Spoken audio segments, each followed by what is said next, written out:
Most people think power comes from being the loudest person in the room, the one with the strongest personality, or the one who dominates the conversation. But the truth is far darker. Real power, the kind that lets you control situations quietly, doesn't come from force. It comes from psychology, from understanding how the human mind reacts without even realizing it. Today, you're about to learn 7 psychology hacks used by negotiators, manipulators, leaders, and even con artists. Hacks that can give you instant control in almost any situation. Let's begin. Hack number 1, the authority frame. People trust confidence more than facts.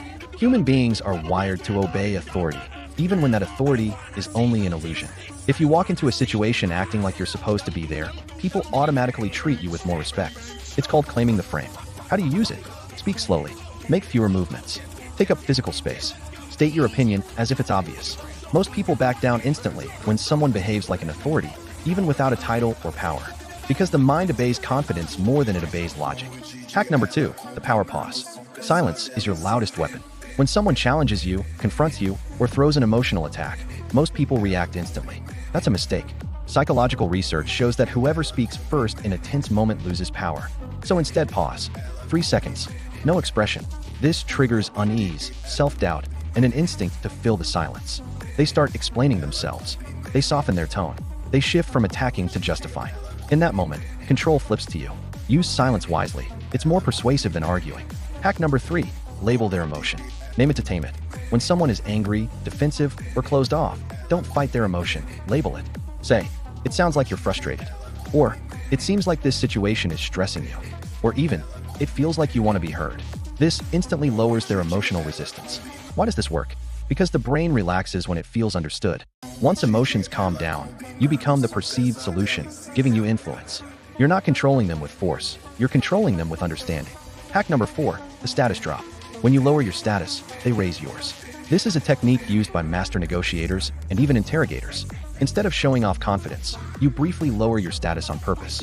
For example, "I might be wrong, or can you help me understand something?" This triggers the other person to step into the role of a helper, not a competitor. And helpers don't fight you, they align with you. Once someone feels like they're guiding you, you can redirect the situation effortlessly. It's one of the most subtle forms of psychological control. Hack number 5, the yes ladder. Small yes lead to big compliance. If you want someone to agree with you, don't jump straight to the final request. Instead, get 3 small yes first.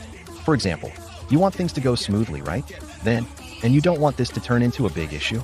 And finally, so it makes sense to solve it calmly. Once they say yes 3 times, the brain enters agreement mode. The final, big request feels natural, not forced. Salespeople use this. Leaders use this. Manipulators use this. Because it works every time. Hack number 6, control the environment, control the person. People don't think independently, they think contextually. If you control the environment, you instantly gain power.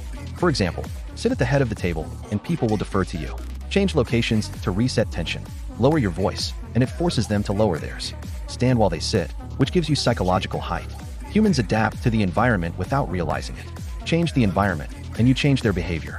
This is why the most powerful people don't argue for control. They create conditions where control happens automatically. Hack number 7, the choice illusion. You stay in control by giving them the illusion of control. Humans hate being commanded, but they love choosing, even if the choices are controlled. So instead of saying, "Do this," say, "Do you want to start with A or B?" They feel empowered, but you set both options. This works for negotiations, arguments, leadership, parenting, even dating dynamics. The trick is, you control the direction, and they choose the path. That's psychological influence at its finest. These 7 hacks aren't about manipulation. They're about understanding the unseen rules of human behavior, rules that determine who leads, who follows, and who controls the outcome. Use them wisely, because once you understand how people think, you'll never see human interactions the same way again.